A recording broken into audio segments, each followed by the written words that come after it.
নমস্কার, আপনারা রয়েছেন একিউই টিভি।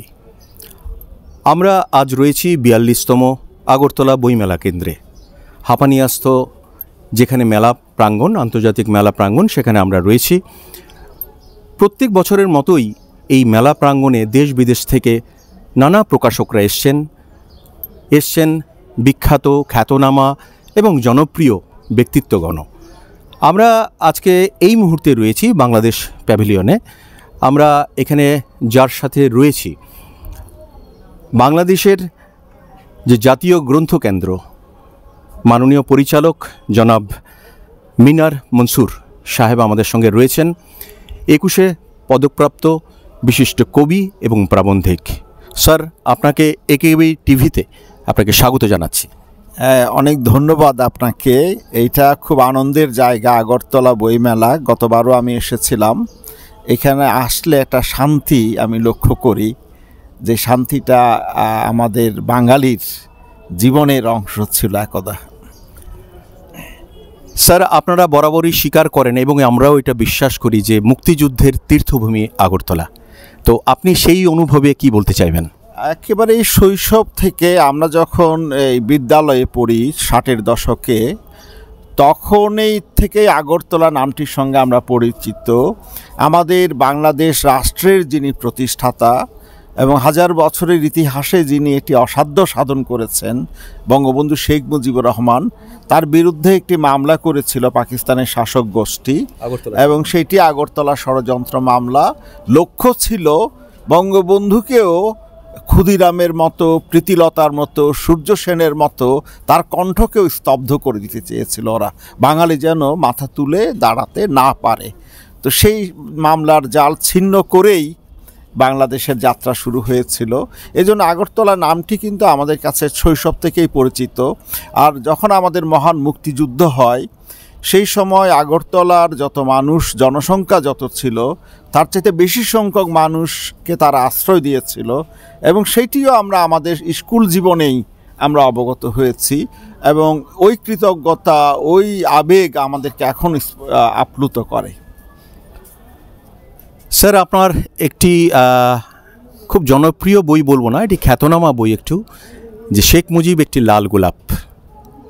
এই নামটির সঙ্গে একটা অদ্ভুত একটা সম্পর্ক জড়িয়ে আছে।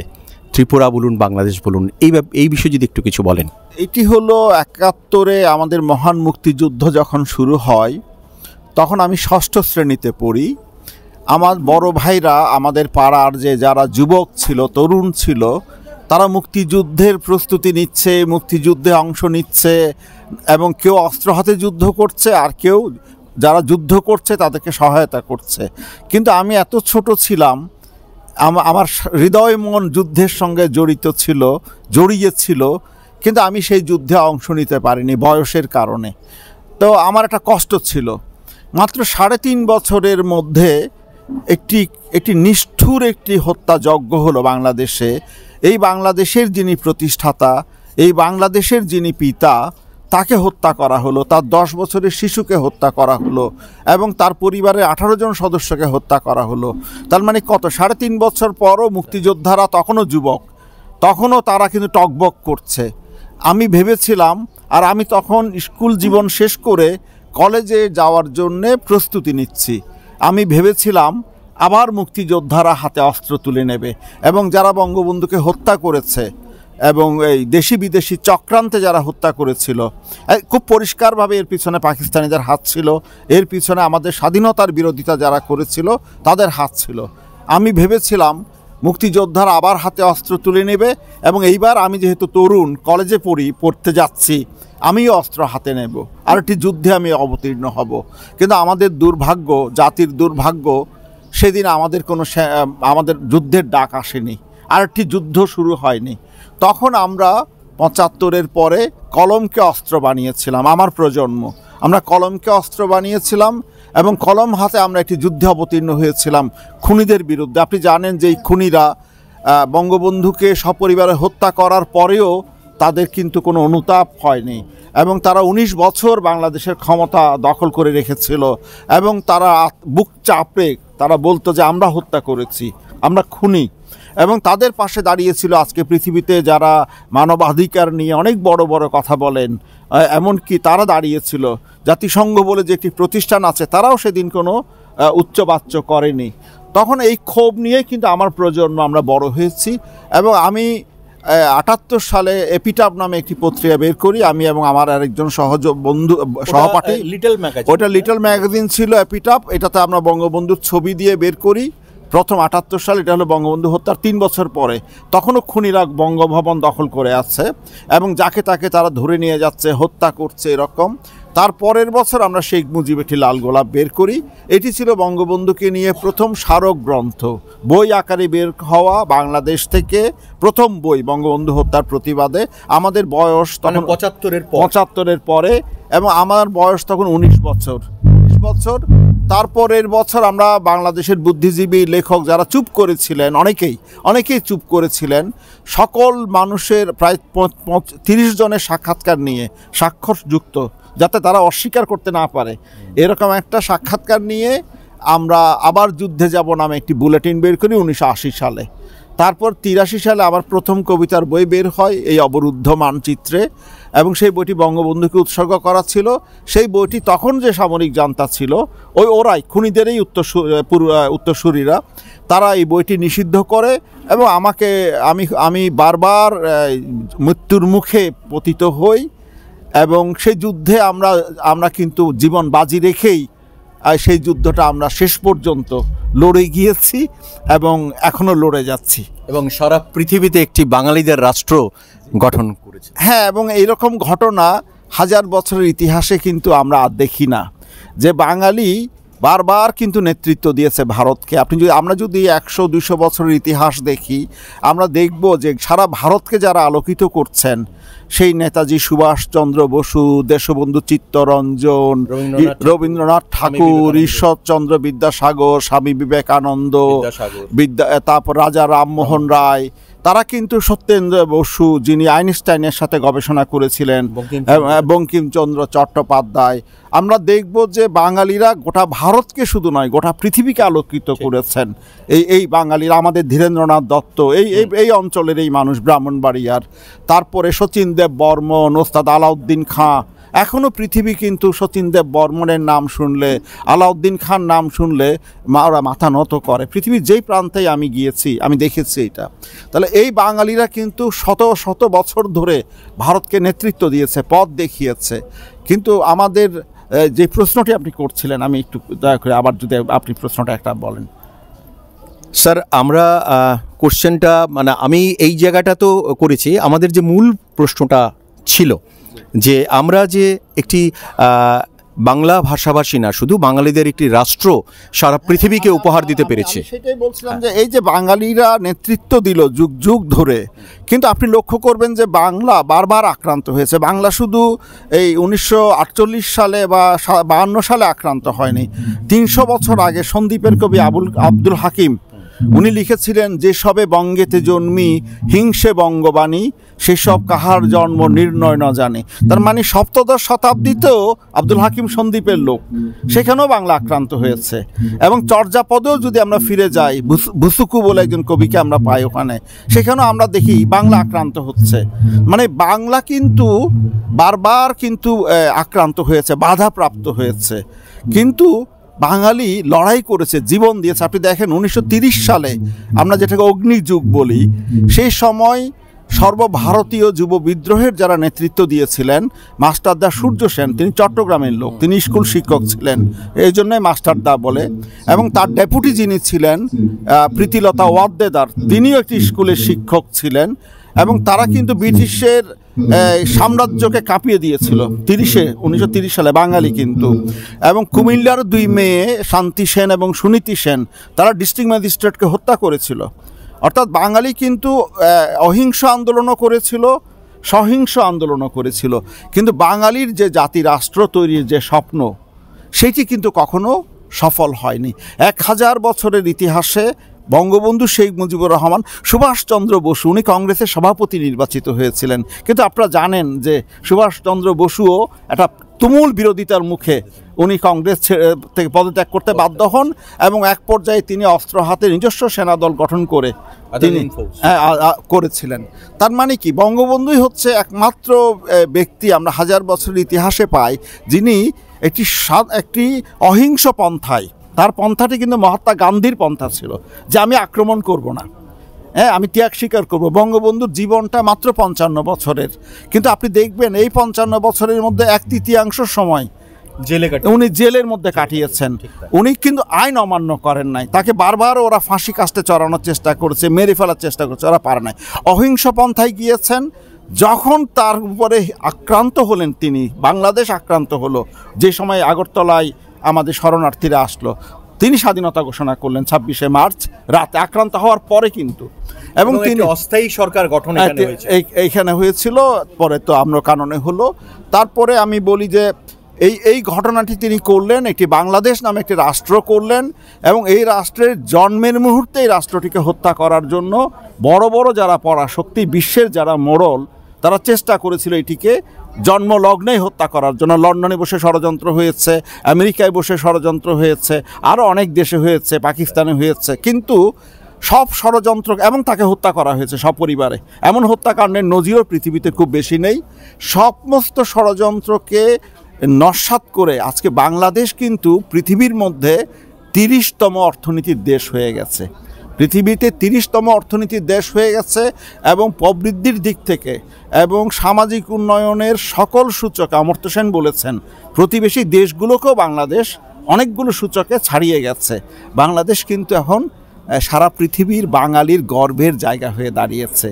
এবং আমাকে একটু বলি, অন্নদাশঙ্কর রায়, আমি তরুণ বয়সে ভারতের বিশিষ্ট বাঙালি বুদ্ধিজীবী, তার একটি সাক্ষাৎকার নিয়েছিলাম, এটা আজ থেকে 31 বছর আগে।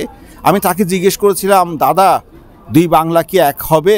আমাদের একটা কষ্ট ছিল যে ভারতে আমাকে যখন পশ্চিম বাংলায় যাব, আমি কেন পাসপোর্ট নিয়ে যাব, আমি কেন ত্রিপুরায় পাসপোর্ট নিয়ে কেন আসব? তো অন্নদাশঙ্কর রায় বলেছিলেন, দুই বাংলা আর এক হবে না, কারণ ওরা এটাকে কেটে ফেলেছে, দুই টুকরো করে ফেলেছে। রাজনীতি বাংলাকে দুই টুকরো করে খণ্ড খণ্ড করে ফেলেছে। কিন্তু উনি বলেছিলেন, হৃদয়কে তো আর কাটতে পারিনি, আমার রবীন্দ্রনাথকে তো কাটতে পারেনি, নজরুলকে পারেনি, সুকান্তকে পারেনি, জীবনানন্দকে পারেনি।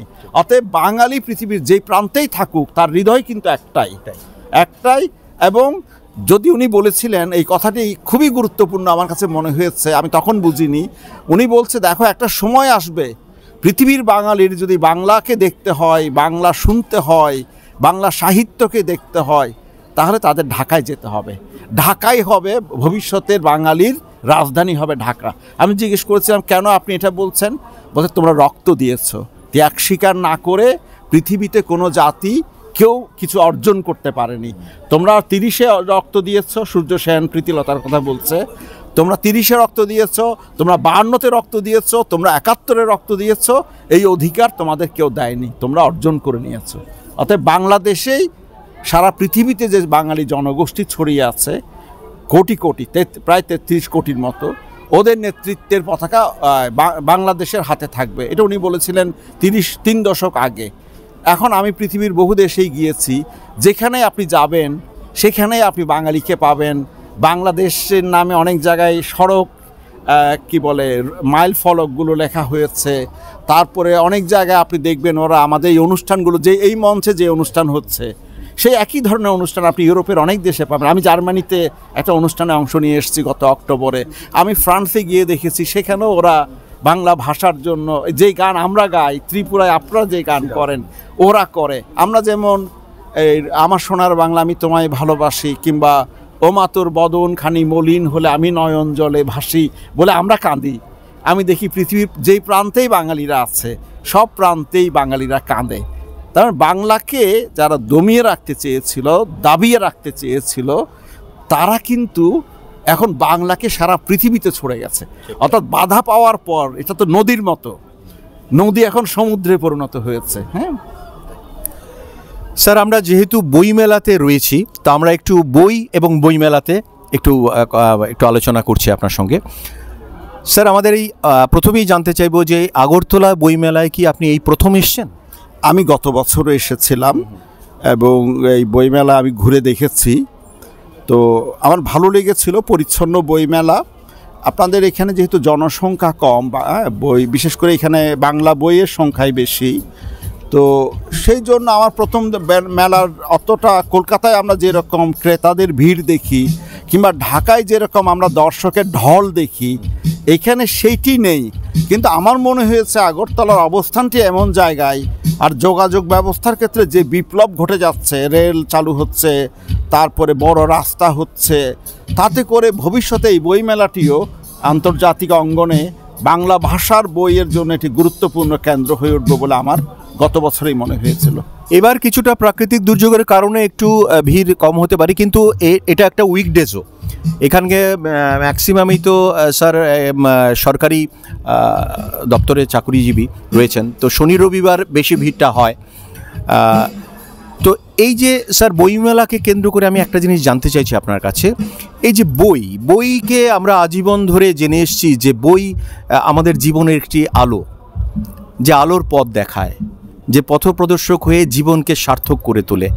তো এই আজকের এই প্রযুক্তির যে যুগ রয়েছে, যা ডিজিটাল দুনিয়া যেটাকে বলছি, সেখানে এই যে কালো কালো ছাপার অক্ষরের যে আপনার বই রয়েছে, সেই বই কতটা পাঠক টানতে পারছে বলে মনে হচ্ছে?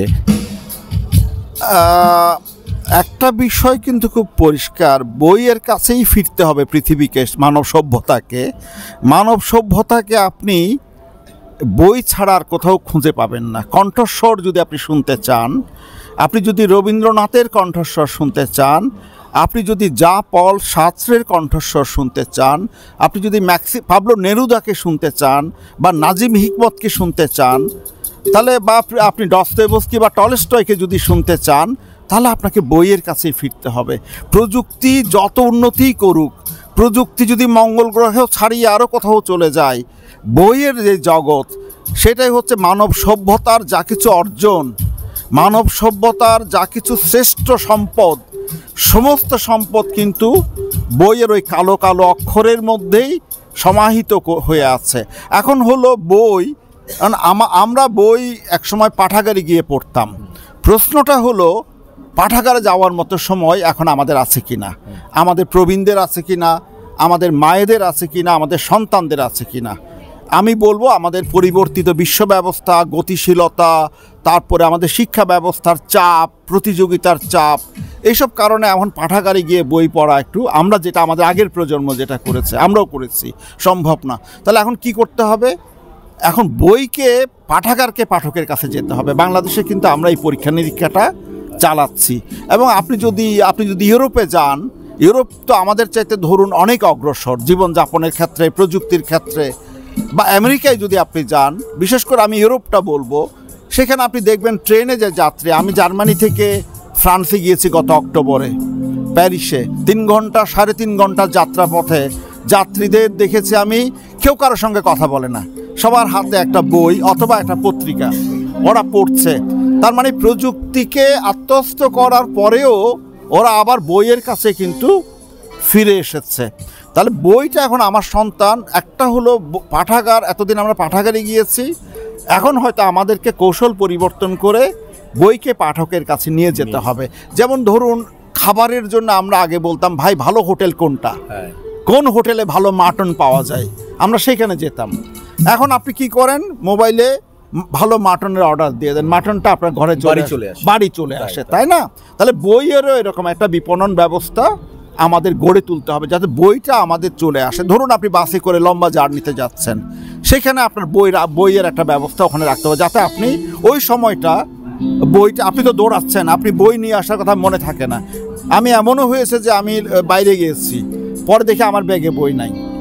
এখন যদি ওখানে হোটেলে গিয়ে আমি যদি 2টা বই পেতাম প্রত্যেকটা রুমের মধ্যে, এইভাবে কিন্তু বইয়েরকে আমাদের এটা কৌশলটা বদলাতে হবে। আরেকটি হচ্ছে ডিজিটালি বই পড়া। এখন আপনি দেখবেন আমরা বইগুলো আগে কিনে পড়তাম, আমরা লন্ডন মার্কেজের একটা বই প্রকাশিত হলে আমরা কত কষ্ট পেতাম, বইটা কেন বাংলাদেশে আসে না, কলকাতায় আসতাম, কলকাতায় কেন আসে না। এখন আপনি কিন্ডেলের মধ্যে অনলাইনে বই কিনতেও পারেন, আবার আপনি ডিজিটাল ফরম্যাটে বইটা পড়তেও পারেন। তাহলে হয়তো আমাদের সন্তানরা কালো কালো অক্ষরে বইয়ের না পড়ে হয়তো আমাদের সন্তানরা কিন্ডেলে বই পড়বে, অথবা তার চাইতে স্মার্ট কোনো প্রযুক্তির মধ্যে তারা আসবে, কিন্তু বই ছাড়া মানব সভ্যতা বাঁচবে না। এটা হলো আমার একেবারেই বদ্ধমূল বিশ্বাস। বইয়ের কাছেই মানুষকে ফিরতে হবে। বই ছাড়া আপনি বিদ্যাসাগরকে কোথাও পাবেন না, রবীন্দ্রনাথকে পাবেন না, পৃথিবীর মনীষীদের সক্রেটিসকে আপনি আর কোথাও পাবেন না, উইকিপিডিয়াতে আপনি সক্রেটিসকে পাবেন না, গুগলে আপনি সক্রেটিসকে পাবেন না। আসল সক্রেটিসকে পেতে হলে বইয়ের কাছে যেতে হবে আপনাকে।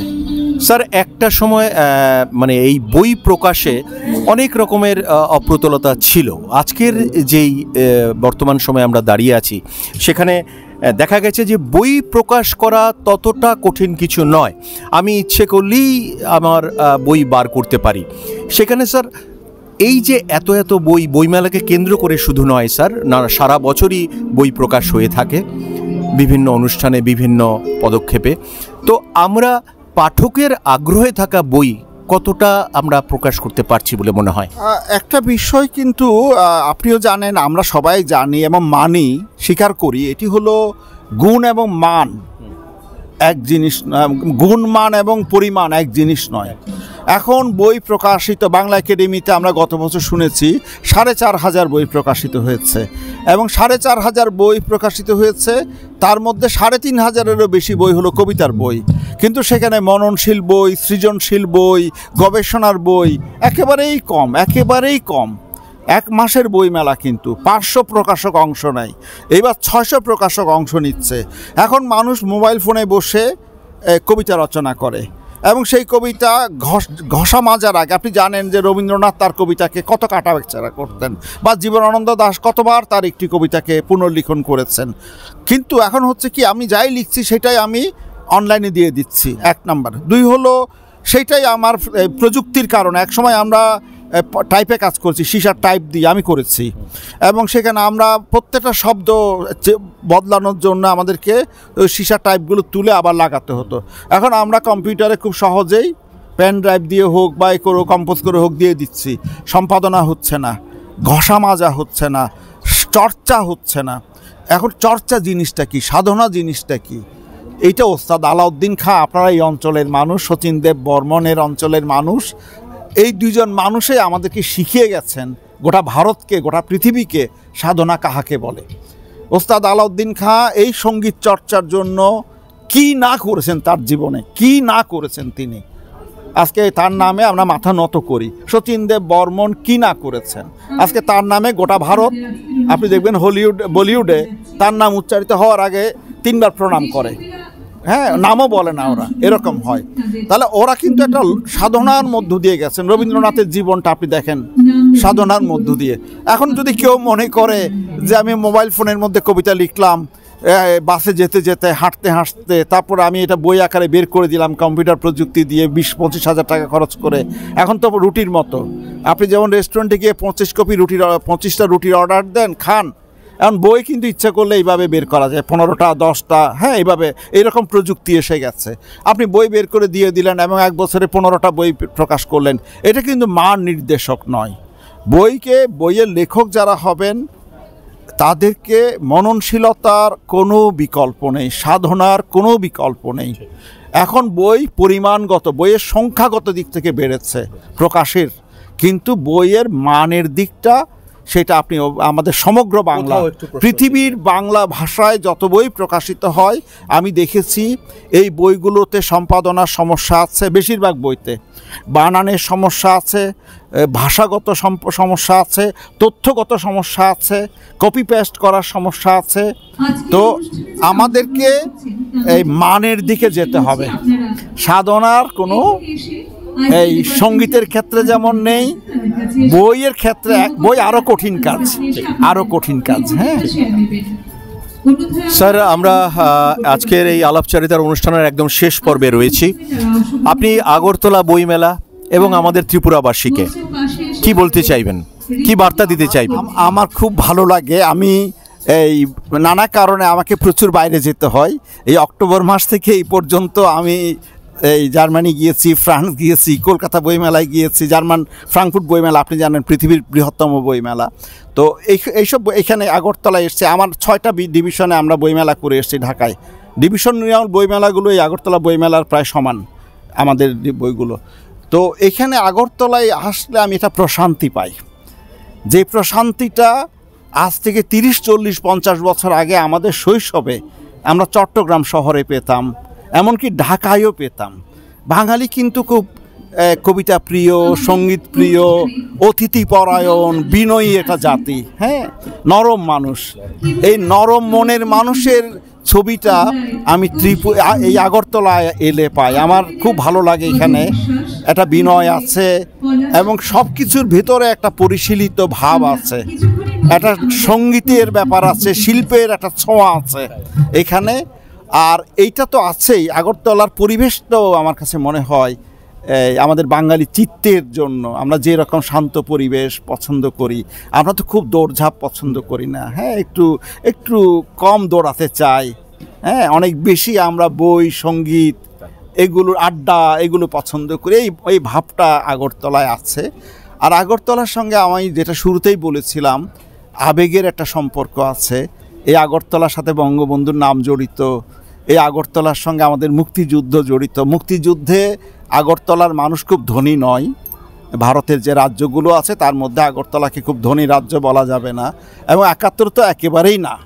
সেই সময় নিজেরা না খেয়ে যেভাবে তারা বাংলাদেশের মানুষকে আশ্রয় দিয়েছে, ভালোবাসা দিয়েছে, এই আবেগগুলো তো আমাদের আছে।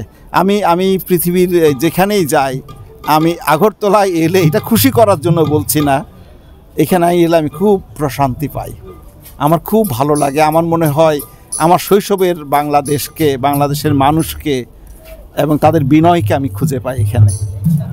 এটা আমাদের অনেক বড় সৌভাগ্য যে আপনার মতো মানুষ, আপনার মতো ব্যক্তিত্ব আপনারা আগরতলা ত্রিপুরাবাসীর প্রতি এত ভালোবাসা ছড়িয়ে দিচ্ছেন, এবং বারবার এসে আমরা চাইব আগামী দিনেও আপনি এই আগরতলা এবং ত্রিপুরাবাসীর জন্য আপনি বারবার আসুন, আমাদেরকে এইভাবে প্রাণিত করুন। কেননা আপনার যে 21 পদকপ্রাপ্ত একজন বিশিষ্ট কবি, আপনার কবিতায় সবসময় অস্তিত্বহীনতা এবং মৃত্যুহীনতা এইসব কিন্তু খুব মানে ছাপ ফেলে গেছে। পাশাপাশি যে এই যে গোটা বিশ্বে যে নিতান্ত মানে ধূলিকণার প্রতিও যে আপনার একটি মমত্ব বোধ রয়েছে, সেটাতে কিন্তু আমরা প্রাণিত হই। কথাটি একটু বলতে চাই, ধরুন পৃথিবীতে সবচাইতে নিপীড়িত, নির্যাতিত জাতিসত্তার নাম হচ্ছে ইহুদিরা হিটলার একাই লক্ষ লক্ষ ইহুদি হত্যা করেছে, এবং আপনি জানেন কি নির্দয়ভাবে হত্যা করেছে। আমরা ভেবেছিলাম ইহুদিরা শিক্ষা নেবে তাদের জীবনের কষ্ট থেকে, কিন্তু দেখুন আজকে ওরা ফিলিস্তিনে কি করছে, গাজায় ওরা ওখানে নারী হত্যা করছে, শিশু হত্যা করছে, হসপিটালে হত্যা করছে, যুদ্ধ করছে। তার মানে ওরা শিখে নাই। আমি মনে করি যে ধরুন আমরা বাঙালিতে 30 কোটি আছি, বাংলা আক্রান্ত হলে আমরা প্রতিরোধ করি, কিন্তু এইখানে এই ত্রিপুরাতে আমি শুনেছি, আজকে দেখে আসলাম উজ্জয়িনী প্রাসাদে আরও প্রায় 11টা ক্ষুদ্র ক্ষুদ্র জাতিসত্তা আছে।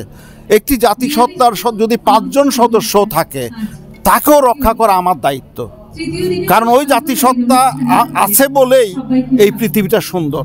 আমরা নানা বর্ণের, নানা ধর্মের মানুষের আছি বলেই পৃথিবীটা সুন্দর। আমাদের প্রথম পরিচয় হলো আমরা মানুষ রক্ষা করা, মানুষকে রক্ষা করা আমার প্রথম কাজ। তারপরে ধর্ম, জাতি এগুলো আসে। তারপরে জিনিস হচ্ছে প্রকৃতির একটি পিঁপড়াও তো গুরুত্বপূর্ণ। আজকে যদি এই প্রকৃতি, এই গাছ, এই মাছ, এই নদী না থাকতো, আমরা তো থাকতাম না।